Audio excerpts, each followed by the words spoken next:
ขอบใจเด้อที่เฮ็ดให้เฮาบ่เหงามาส่วงหนึ่งก็ขอบใจเด้อถ้อยคำซึ้งที่ปลอบใจยามบ่มีใครเป็นคนเท่าออกจากงงเอาแต่บ่มีใครเอาไปใส่ใจมาคุยแล้วก็หายเสียใจอยู่เด้คือถึกเจตอนหกโมสึกดีแต่ฝันไปบ่ได้ราจากยาเริ่มมีหวังแต่ก็ต้องหมดหวังนั่งซื่อๆก็หูสึกเจ็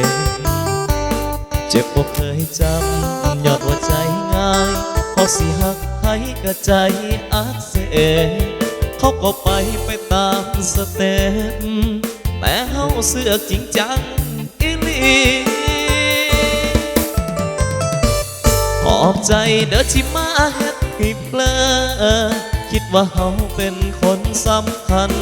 แต่ความจริงมันก็พอสำนั้นเฮาก็แค่คนทั่วไปคุยจบก็ลบทิมเขาบ่ได้เสียดายเขาก็เก็บเอามาปลื้มอ่านไปยิ้มไปขอบใจเด้อที่เฮ็ดให้เขานั่งให้โดยจิตโตบ่ได้คิดหยัง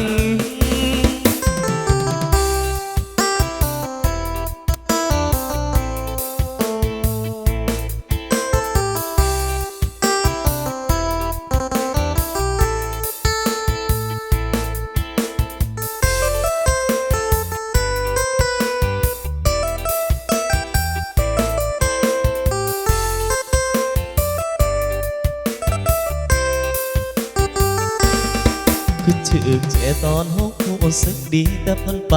บ่ได้ราจากยาเริ่มมีหวังแต่ก็ต้องหมดหวังนั่งซื่อๆก็หูสึกเจ็บบ่เคยจำยอดว่าใจง่ายพอสิหักใครก็ใจอักเสบเขาก็ไปตามสเต็ปแต่เฮาเสือกจริงจังอีหลีขอบใจเด้อที่มาเฮ็ดให้เพลอคิดว่าเฮาเป็นคนสำคัญแต่ความจริงมันก็พอสำนั้นเฮาก็แค่คนทั่วไปคุยจบก็ลบทิมเขาบ่ได้เสียดายเขาก็เก็บเอามาปลื้มอ่านไปยิ้มไปขอบใจเด้อที่เฮ็ดให้เขานั่งให้โดยที่โตบ่ได้คิดหยังขอบใจเด้อที่มาเฮ็ดให้เพลอคิดว่าเฮาเป็นคนสำคัญแต่ความจริงมันก็พอสำนั้นเฮาก็แค่คนทั่วไปคุยจบก็ลบทิมเขาบ่ได้เสียดายเขาก็เก็บเอามาปลื้มอ่านไปยิ้มไปขอบใจเด้อที่เฮ็ดให้เฮานั่งให้โดยที่โตบ่ได้คิดหยังจังไดก็ขอบใจเด้อ